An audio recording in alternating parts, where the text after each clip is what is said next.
Hello students, today I am here with the chapter acid bases and salts. Now acid bases and salts. Acid is a totally new term for you. Bases and salts you have already read in your 6th class. When we read about evaporation process, we read about how salts can be formed. Now in the 6th class, there was a chapter sorting materials into groups. Then what we have done in that chapter, that we have just grouped the material into certain categories on the basis of their characteristics. Characteristic we have took, like we have done on the basis of their size, we can done on the basis of their color, we can also do on the basis of their density, that is a property, then luster, then transparency. So that was all we have done in our 6th class about how materials can be categorized into different groups on the basis of certain properties they have. Now what was the benefit of doing that? Then it will be easy for us to locate the particular object or substance or that material which we are categorizing, and then later that material can be easily picked up and then used. So sorting makes classification easy, means we can easily categorize materials on the basis of their certain property. So in continuation with that only, here we have the chapter acid bases and salts. Now in this chapter we are categorizing certain substances which are present in our everyday life and then placing them into 3 categories which are acids, bases and salts. Now how we can do?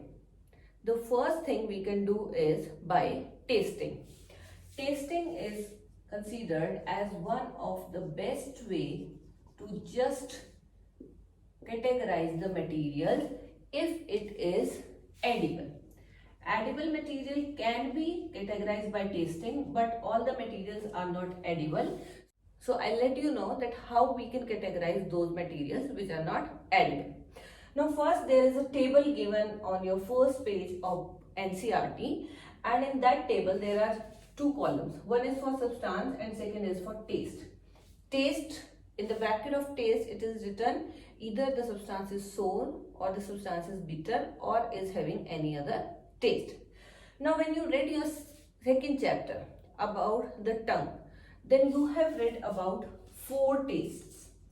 4 tastes which we have read are, one is your salt, then your sour, then your bitter and sugar.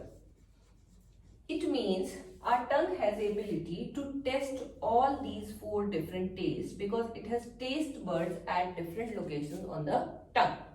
Now, taking the benefit of that we are having the ability to taste certain materials, here I have just placed certain materials in that column.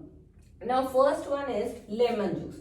Everybody of you have tried lemon juice, and when you will taste it, you will find it is sour in taste. Then second material I have written is orange juice. Again, orange juice, that is sour in taste. Third is vinegar. Now vinegar again is an edible material, is used in cooking in the kitchen. So when you taste it, you will find it is also sour in taste. Like when you go for dinner or for lunch in a restaurant, then you might have just tasted this vinegar dipped onions. So that is also giving sour taste. Then next is curd. Again, curd is sour in taste. Then tamarind. Tamarind is imli. That is also sour in taste. So till here, whatever material I have written, all are found to be tasted sour. And I am writing this because you people are already going across all these materials. Someday or the other you might have tasted this. Then sugar. Obviously everybody knows sugar is sweet in taste. Okay. Then we have common salt. Its taste will be salty. Then amla. Amla is sour in taste. Then we have baking soda. Now baking soda is bitter in taste, and you might have not tasted it, but it can be tasted and is generally available in kitchen It is used in baking industry also, and it is a white color powdery substance, and if you taste it you will find it bitter. Another bitter, very commonly tasted material in our kitchen is your bitter gourd. As the name is there, bitter gourd is also bitter in taste. So that is another edible material which you can come across. Then grapes. Now what is the taste of grapes? Grapes are also sour in taste. And at last, I have not written here, unripe mangoes. Unripe mangoes are sour in taste, and when these mangoes they turn ripe or they become ripe, then they will give sweetness of taste. So this is a table which is helpful for you to just identifying the taste of a particular substance, and the substance which I have mentioned here are all edible, so you can taste. That is okay for the materials which we can taste, but there are certain materials which cannot be tasted, because everything which we come across is not edible and at all not suitable for just taking into mouth. So what can be done for those materials, how we can find out about the nature of those materials, how we can categorize them, that we are going to read in detail in this chapter. Now once we have tasted the food items of the table, we come to know that there can be certain substances which are sour in taste, some other are bitter in taste, and there are some other which are salt. Sweet is also one of the categories, but basically we are focusing on these three. Now these three tastes were identified by the taste buds which are present on our tongue. Now the substances which are sour in taste basically have acids present in them. And why it is? Because acid is a term which comes from a Latin word which is acre, and it means sour.